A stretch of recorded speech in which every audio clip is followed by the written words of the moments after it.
Good morning. जैसा कि आप पिक्चर से देख सकते हैं कि आज हम रविन्द्रनाथ टैगोर के बारे में चर्चा करने वाले हैं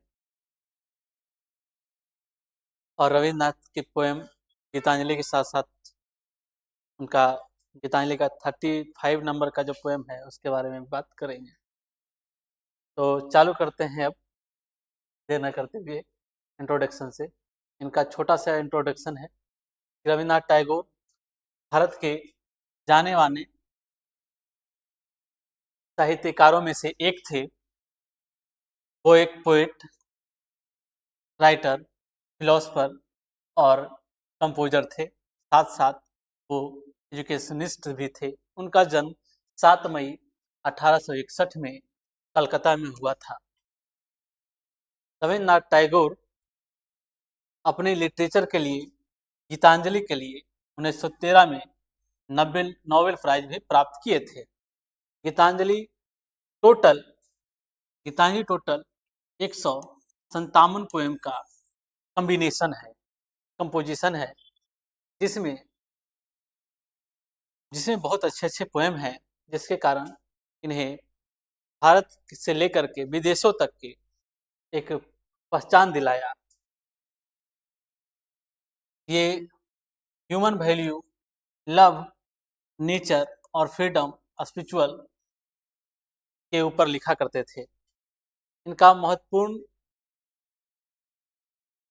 लिटरेचर के कारण ग्लोबल आइडेंटिटी, ग्लोबल पहचान बन पाया। इनके कुछ इम्पोर्टेंट वर्क्स हैं, जिसमें से हम इम्पोर्टेंट वर्क्स जो ज़्यादा हैं उनके बारे में बात करेंगे। गीतांजलि जो अभी अभी बता चुके हैं, ये कलेक्शन ऑफ पोएम है, जिसमें लगभग 157 पोएम्स हैं। सोनार तोड़ी ये भी पोएम है। बालक, मानसी ये पोएम है। कुछ शॉर्ट स्टोरी है। समस्या ये है कि पोएम किसको बोलेंगे, तो पोएम जो होता है राइमिंग में होता है, तो जो भी राइमिंग में लिखी गई है जिसको गा सकते हैं वो पोएम्स है। शॉर्ट स्टोरी होता है जो लगभग में 1 से लेकर के 30 पेज के अंदर में होता है, इसको शॉर्ट स्टोरीज बोला जाता है। इनके इनके शॉर्ट स्टोरीज हैं काबुली वाला, गाल पागुचा, हंगरी स्टोन, ये शॉर्ट स्टोरीज हैं। नॉवेल हैं गोरा, घरवाहक, चोकर वाली, ये नॉवेल है। नॉवेल जनरली होता है कि नॉवेल में एक नॉवेल और नॉवेला होता है, तो अगर 30 पेज से अधिक, 120 पेज से कम हो, इसको नॉवेला बोल देते हैं। मतलब संक्षिप्त उपन्यास। इनमें और अगर इससे ज़्यादा हो, 120 पेज से ज़्यादा हो, मल्टीपल कैरेक्टर्स हो, मल्टीपल स्टोरीज हो एक साथ, लेकिन वो जाके अंत में स्टोरीज मिल जाते हों, एक दूसरे से कनेक्ट होते हैं, तो वो नॉवेल के अंतर्गत आते हैं। नॉवेला में बहुत ही कम कहानियाँ होती है और एक दूसरे से कनेक्ट ही बहुत कम हो पाते हैं, और इसकी लिमिटेशन भी होती है। जबकि नॉवेल में 120 पेज से अधिक की स्टोरी होती है। अगेन इनका कुछ प्लेज हैं, नाटक हैं, जैसे post office, the post office, डाकघर हिंदी में भी है, राजा, मुक्तधारा, ये सब इनके प्ले हैं, नाटक हैं। इनका कुछ सॉन्ग भी हैं, गीत भी हैं, लगभग ये 2000 से अधिक लिख चुके हैं गाना में, गीत में, जिसमें से जन गण मन, जो आज भारत का राष्ट्रीय एंथम है। दूसरा फेमस है अमार सोनार बांग्ला, ये बंगाली भाषा में लिखी गई है, जो नेशनल एंथम है बांग्लादेश का, हमारे पड़ोसी राज्य बांग्लादेश का नेशनल एंथम है अनार सोनार बांग्ला। ये कभी पश्चिम बंगाल में जोरों शोर से गाया जाता था। गीतांजलि का ये 35 नंबर का पोएम है, जो NIOS सिलेबस के साथ साथ कई सिलेबस में देखने को मिल जाते हैं। इस पोएम के बारे में आज हम बात करेंगे। इसमें ऐसा क्या है इसके बारे में ये बात करते हैं, और इनका पोएम वर्ल्ड फेमस होता है। इस पोएम में पढ़ेंगे। तो ये हमारे भारत, ये जब देखते हैं इनकी लाइफ जर्नी देखते हैं तो देखते हैं कि ये हमारे भारत आज़ाद था उस समय एक कविता लिखते हैं जिस समय हमारे भारत के लोग अंग्रेजों से लड़ रहे होते हैं। तो ये कविता लगभग में 1907 से 1910 के बीच में लिखी जाती है और पब्लिश की जाती है। इसी पोएम के लिए ये कम्बिनेशन ऑफ जो पोएम्स हैं, ये गीतांजलि एक बुक में पब्लिश होता है और पब्लिश होने के बाद 1910 में ये पब्लिश होता है। पब्लिश होने के बाद इस किताब के लिए 1913 में नोबेल प्राइज दी जाती है।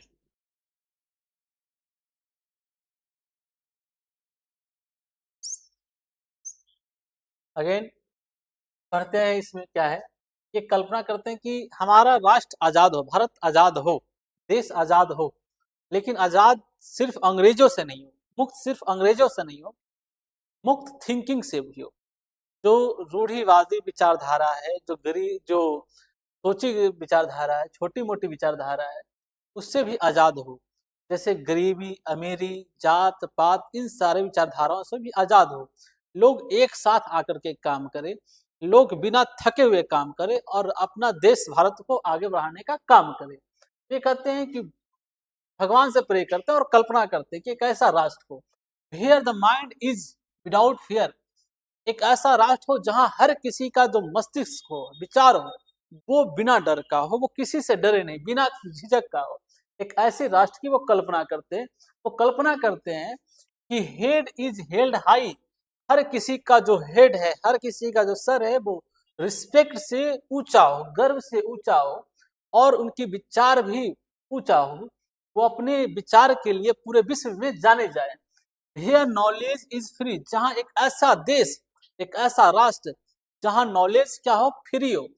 उस वो नॉलेज किसी भी रूप में कोस्ट ना, उसमें कोस्ट ना हो, किसी बाउंडेशन ना हो कि आप गरीब हैं तो नहीं पढ़ सकते हैं, आप इस जाति से आ रहे हैं तो नहीं पढ़ सकते हैं, आप इस धर्म से आ रहे हैं तो नहीं पढ़ सकते हैं। ऐसा नहीं हो, ऐसा देश हो कि जहां नॉलेज फ्री में बंटता हो, नॉलेज पर अधिकार सबका हो। एक ऐसी राष्ट्र की वो कल्पना करते हैं।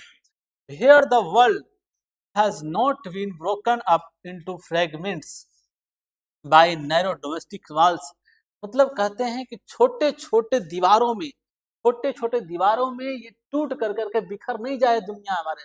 अर्थात भारत ये आजाद हो रहा है ना, ये आजाद होने के बाद एक रहे, ये छोटा छोटा चीजों में बट करके ये बिखरे नहीं, डोमेस्टिक वाल्स में बिखर करके ये बट करके ये बिखरे नहीं। ऐसा देश बनाओ कि वो एक हो, यूनिट हो और वो फ्रैगमेंट्स में, छोटे छोटे भागों में विभक्त न हो। Here the words, here the words come out from the depth of truth, एक ऐसी राष्ट्र की कल्पना करते हैं कि जहां लोगों के शब्द, एक ऐसा राष्ट्र जहां शब्द भी निकले तो वो सच्चाई की गहराई से निकले। अर्थात एक ऐसा देश की कल्पना करते हैं कि जहां हर लोग सच बोलते हो, हर लोग सच की वैल्यू देते हो, हर लोग सच की कल्पना करते हो और अपेक्षा करते हो। ऐसा राष्ट्र बनाना है कि जो सच्चाई की नींव पर बनी हो, जो सच्चाई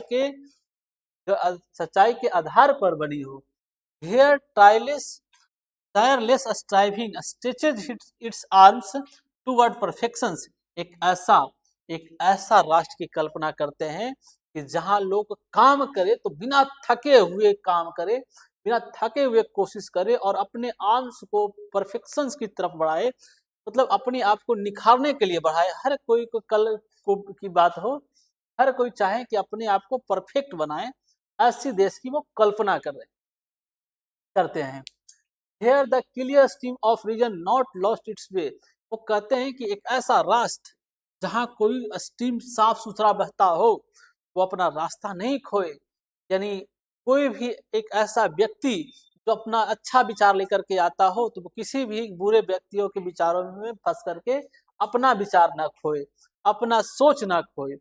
तो कहते हैं कि आप एक ऐसा राष्ट्र बनाओ भगवान, एक ऐसा राष्ट्र बनाओ ईश्वर कि जिसमें क्लियर स्ट्रीम बहे, विचारधाराओं का एक स्ट्रीम रहे, एक विचार बहे, जिसकी रास्ताएं कभी खत्म ना हो। कहाँ खत्म ना हो, तो इनटू डेरी डेजर्ट्स, मतलब एक डेजर्ट्स में जाकर के खत्म ना हो, डेड हैबिट्स, बुरे जो हैबिट्स मर चुके हैं उस हैबिट्स में खत्म ना हो, डेजर्ट्स सैंड्स में खत्म ना हो, इस चीज में वो खत्म ना हो। Here the mind is led forward by thee, हमारे दिमाग को उस जगह पर ले जाओ, इस बार हमारे विचार को उस जगह पर ले जाओ तुम, उस जगह पर ले जाओ तुम।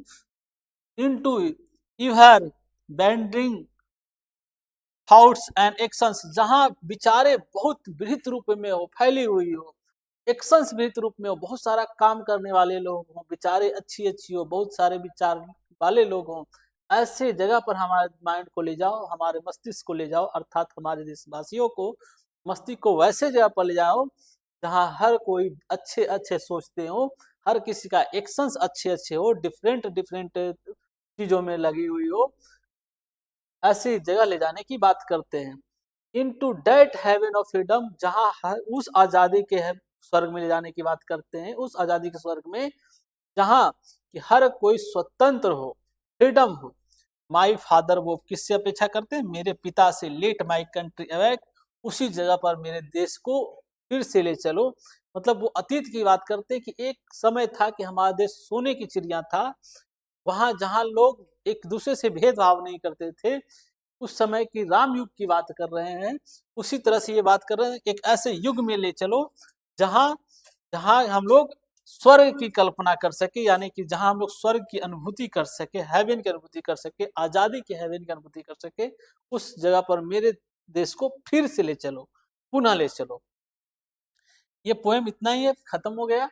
अब आगे कुछ क्वेश्चन दिए गए हैं, हालांकि आप जब NIOS के सिलेबस में देखिएगा तो क्वेश्चन के नीचे आंसर दे दिए गए हैं, लेकिन फिर से हम थोड़ा सा एक्सप्लेन कर लेते हैं इसको ताकि याद करने में आसान हो। Mind is without fear and head is held high, इसका मतलब क्या है? तो मतलब साफ है कि ये जो दिमाग हो, टू बी फेयरलेस, माइंड जो हो बिना किसी डर का हो, and again head is held high, वो सेल्फ रिस्पेक्टिंग हो, मतलब गर्व से ऊंचा हो। ये नहीं कि कोई चीज कर दी, ऐसा चीज कर दी इसके कारण शर्म हो, नहीं, शर्म ना हो। एक ऐसा चीज हो कि हम जो भी करे वो बढ़िया करे और देश के आगे बढ़ाने का काम करे, इससे कोई शर्म की बात ना हो, और सेल्फ रिस्पेक्ट अब भी बने रहे। अगेन कहते हैं हियर नॉलेज इज फ्री, एक ऐसे राष्ट्र की कल्पना करते हैं कि नॉलेज जहाँ हो, क्या हो, बिना किसी भेदभाव का हो, बिना किसी भेदभाव का हो, डिस्क्रिमिनेशन का हो, विदाउट एनी डिस्क्रिमिनेशन, बिना किसी भेदभाव का, सभी बिना किसी भेदभाव का। नॉलेज शुड बी एक्सेसिबल, मतलब नॉलेज हो जो एक्सेसिबल हो, योग्य हो, किसके लिए? तो हर किसी के लिए, बिना किसी भेदभाव का। भेदभाव किस आधार पर? तो कास्ट के आधार पर, क्रीड के आधार पर, सोशल स्टैंडिंग के आधार पर कोई भी भेदभाव ना हो, कोई भी रिस्ट्रिक्शंस ना हो, किसी के द्वारा कंट्रोल्ड ना हो, किसी के द्वारा कंट्रोल ना हो, किसी के द्वारा रिस्ट्रिक्टेड ना हो। ऐसी देश की कल्पना करते हैं जहां नॉलेज फ्री हो, पढ़ने का अधिकार सबको।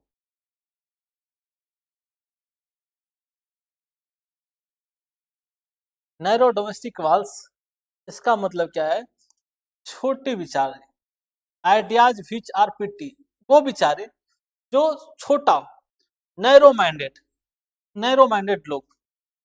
अब अगर आप पढ़ने के लिए सोच लिए हैं तो कुछ लोग बोलेंगे कि अच्छा इस उम्र में पढ़ेगा, इतना लेट से पढ़ेगा, इतना लेट से चालू करेगा, तो ये नैरो माइंडेड के लोग करते हैं। जबकि अच्छे लोग कहेंगे कि पढ़ने का कोई उम्र नहीं है, जब आप चाहो पढ़ सकते हो। नैरो माइंडेड लोग बोलेंगे कि अच्छा दिन भर घूम लिया है, रात में पढ़ने के बैठा है, आपका पढ़ेगा 2 घंटा में। तो ये नैरो माइंडेड लोग कहेंगे। जो अच्छे लोग हैं, पढ़ रहा है, आपको डिस्टर्ब नहीं करेंगे। तो इसीलिए कहते हैं कि ये नैरो डोमेस्टिक वाल्स का मतलब होता है वो छोटे छोटे दीवारें जो आपको काम करने से रोकते हो। Tireless used to describe striving, tireless का मतलब होता है बिना थके हुए काम करना, और बिना थके हुए काम करने का मतलब है कि लगातार काम करना, कंटिन्यूअस काम करना। कंटिन्यूअस काम करने पर जोर देते हैं, है ना। अगेन, और वो जोर देते हैं कि ऐसा काम करो कि जिसमें परफेक्शंस एंड प्रोग्रेस हो, बिना थके हुए काम करो, लगातार काम करो और परफेक्शंस की तरफ काम करो, परफेक्शंस को एक्वायर करो और प्रोग्रेस करो।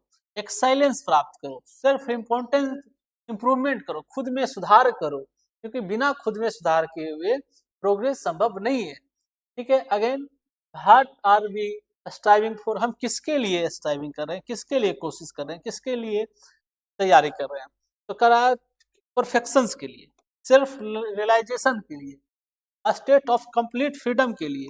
वो कहते हैं कि हमने जो कोशिश किया है, हमने जो ईश्वर से कल्पना किया है कि हमारे देश परफेक्शंस की ओर जाए, सिर्फ रियलाइजेशन की ओर जाए, और एक ऐसी राष्ट्र हो जहाँ कंप्लीट फ्रीडम हो, जहाँ किसी भी प्रकार का भेदभाव नहीं हो, एक ऐसी स्टेट की कल्पना करते हैं। और हेवन ऑफ फ्रीडम हो, फ्रीडम कैसा हो, देश कैसा हो, हेवन ऑफ फ्रीडम हो, आजादी का स्वर्ग हो, जहाँ हर कोई आजाद हो और स्वर्ग जैसा महसूस करता हो, कोई किसी को किसी बात के लिए रोकता टोकता नहीं हो, एक ऐसे देश की कल्पना करते हैं। High is reason completed with clear stream, high is reason compared with clear stream. हमारे रीजन को क्लियर स्ट्रीम को से कंपेयर क्यों किया गया है, क्योंकि क्लियर का मतलब होता है साफ और स्ट्रीम का मतलब होता है धारा। तो साफ धारा ये इम्फेसाइज करता है कि जो हमारा क्षेत्र हो, जो साफ हो, सुथरा हो, और विचार जो हो, जिस क्षेत्र में हम काम करते हैं उस क्षेत्र का विचार भी हो, वो साफ सुथरा हो। ये नहीं कि हम किसी से पूछ रहे हैं आगे बढ़ने के लिए कि भैया इस चीज की तैयारी कैसे करें, और वो कहेगा अभी इस उम्र में तुम तैयारी करोगे, तो वो हमारे रास्ता को रोक रहा है। ऐसा ना हो, ऐसा देश मत बनाओ, ऐसा देश बनाओ कि अगर कोई कहे कि भैया मैं इस चीज की तैयारी करना चाहता हूँ, NIOS की तैयारी करना चाहता हूँ, तो वो रास्ता बनाए, तो वो रास्ता बताए, साथ दे। एक ऐसे रीजन, एक ऐसा क्षेत्र की कल्पना करते हैं जहां स्ट्रीम क्लियर हो। स्ट्रीम इम्फेसाइज करता है, क्लियर स्ट्रीम इम्फेसाइज करता है natural and pure source of water, जो सिम्बलाइज करता है रीजन को पुराने विचारों से आजाद करने के लिए, पुराने विचारों से छुटकारा पाने के लिए। Again here has reason lost its way, अपना रीजन अपना रास्ता कहाँ खोता है, कारण अपना रास्ता कहाँ खोता है, विचार अपना रास्ता कहाँ खोता है, तो ये वो छोटे छोटे डेजर्ट्स में, छोटे छोटे बातों में फंस करके, वो छोटे छोटे बुराइयों में फंस करके वो रह जाता है। There desert sand of dead habits. अब कहता है यहाँ लाइन में कि आप उस, ये कहता कैन यू पिक आउट, आप पिक आउट कर सकते हैं, चुन सकते हैं टू लाइन्स, दो लाइन्स को, where letters sound are repeated, जहां लेटर्स या साउंड रिपीट हुए हों, ऐसे चीजों को।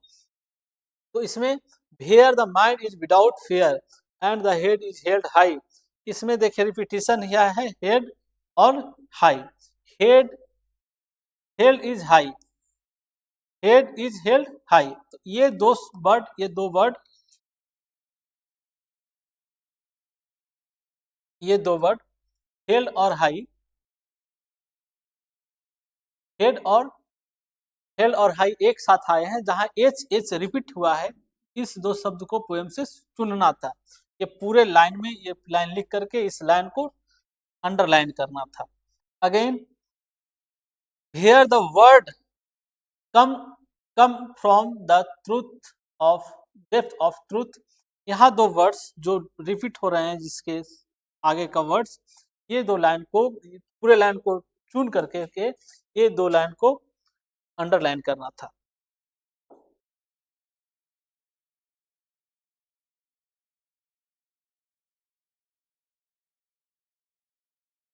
How does the poet describe heaven of freedom? Answer: poet describes the heaven of freedom as a state.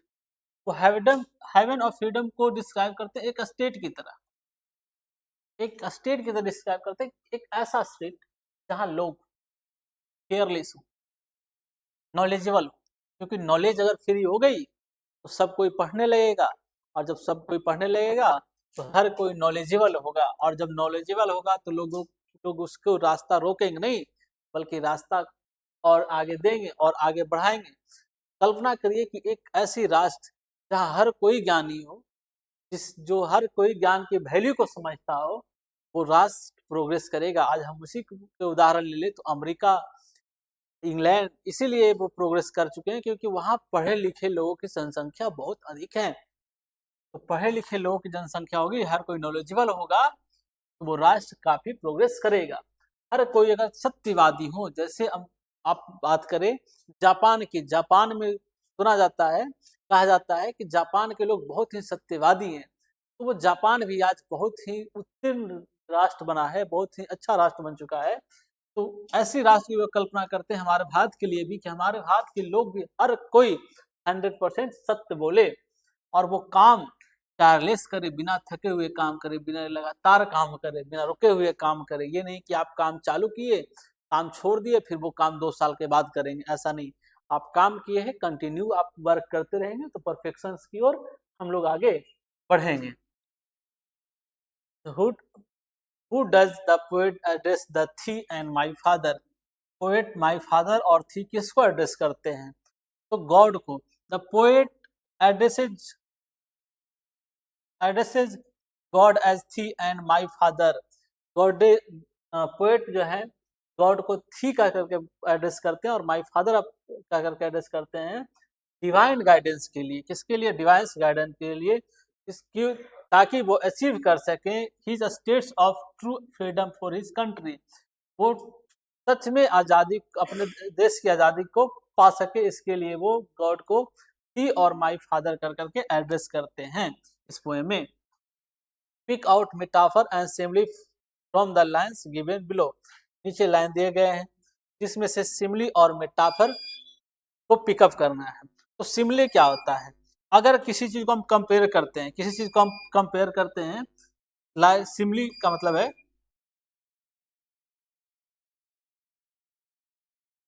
Simli का मतलब है,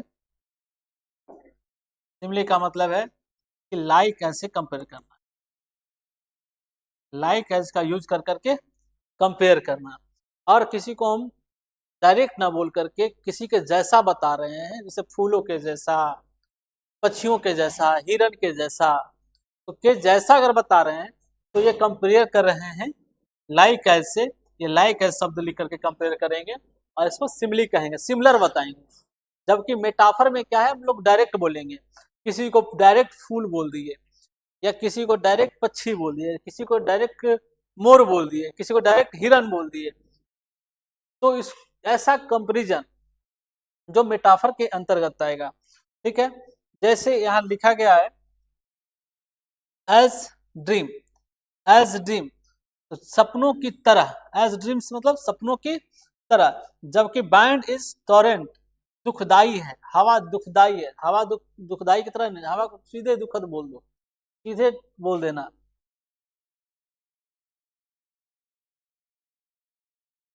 the ship bent down like dead lead, like का प्रयोग किया गया सिमली।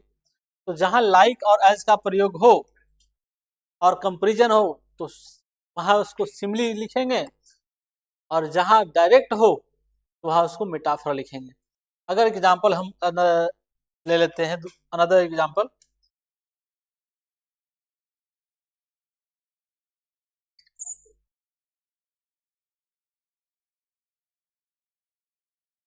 जैसे हम सिमली लिखते हैं,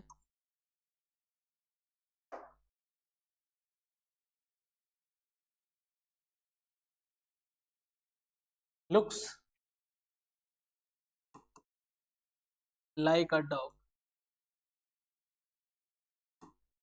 इसका मतलब है कि हम कंपेयर करें कि वो लाइक कुत्ते के जैसा दिखता है, कुत्ता है नहीं, सिर्फ दिखता है, क्या उसका विचार होगा। लेकिन किसी को ये सिमली में आ जाएगा। अगर मेटाफर लिखना हो हमको इसी चीज को, तो मेटाफर में क्या करेंगे, he is a dog, direct बोलेंगे ही इज अ डॉग। ठीक है, और सिमली में लिखना हो तब लिखेंगे my mom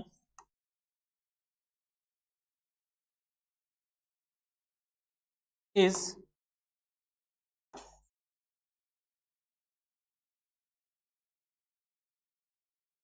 looking like a moon। मेरे मॉम एक मून की तरह दिखती है, दिख रही है। और मेटाफर लिखना हो तो my mom is a moon.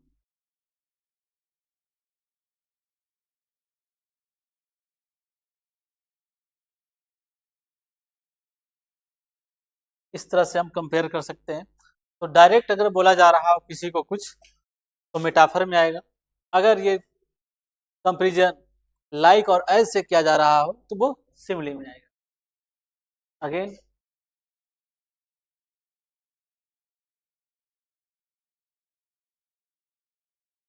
ये वही रिपीटेड चीज है।